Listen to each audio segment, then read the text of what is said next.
Mon engagement syndical, il repose sur deux choses en fait. D'un côté, l'aspect très concret d'accompagner les collègues dans leurs problématiques quotidiennes.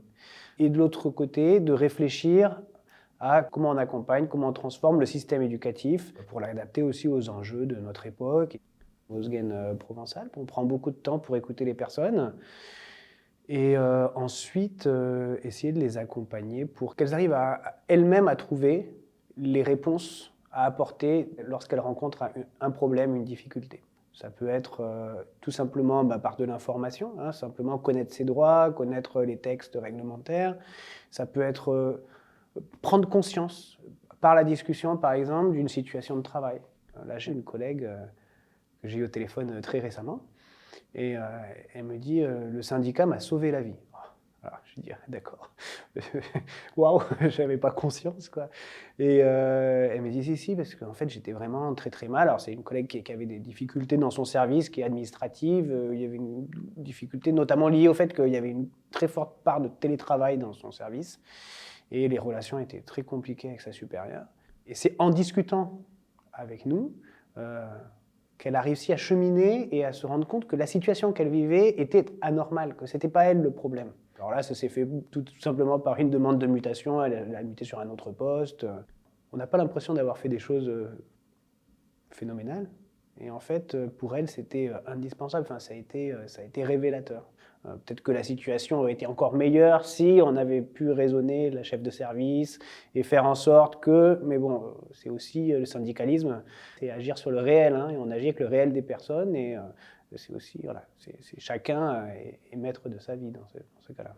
Quand je me suis engagé au Sgen, j'avais un peu l'illusion d'arriver à changer les choses de manière assez radicale, etc. Et avec le temps, je me rends compte que c'est plus ces petits pas du quotidien, le fait qu'on va agir sur le quotidien des personnes et qu'on va agir pour mettre en place les leviers, qu'on va faire en sorte qu'une équipe puisse aussi s'organiser. Ça peut être un collectif de profs, ça peut être dans un établissement. Là, je pense par exemple à un groupe d'AESH dans un collège de Marseille qu'on a pas mal accompagné. Là, j'y retourne dans les jours qui viennent. Au Sgen, on passe notre temps à réfléchir et à essayer de construire du sens et justement de changer le sens des choses aussi, sens dans le temps. J'aime bien cette polysémie du mot. Adapter l'école aussi aux nouveaux défis qui s'annoncent. Moi, j'habite Marseille, je travaille à Marseille, dans un collège qui est pur béton. À partir du 15 mai, le gros problème qui se pose chez nous, c'est la chaleur. Et on a des salles de classe qui sont surchauffées. On sent vraiment l'évolution du changement du climat et comment ça impacte les conditions de travail des collègues, les conditions d'apprentissage des élèves. Ça nous dit aussi que peut-être il faut réfléchir à comment on réorganise aussi l'année. Est-ce que c'est pertinent qu'on finisse aussi tard quand on habite dans des régions où il fait aussi chaud? Ça donne du sens d'alerter sur ça. Un des aspects du syndicalisme, c'est aussi d'être le porte-voix des collègues, faire entendre leurs paroles et faire remonter les choses jusqu'aux oreilles de ceux qui décident.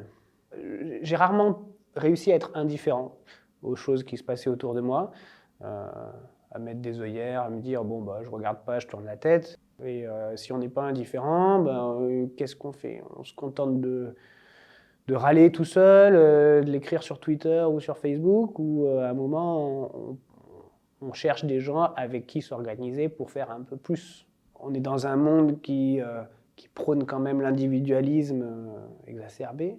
Et moi, je trouve dans le syndicalisme un collectif qui n'est pas enfermant. C'est chacun d'entre nous qui apporte sa pierre au débat. J'ai choisi la CFDT aussi parce qu'il y avait le mot de démocratie dedans. Et pour moi, c'était fondamental.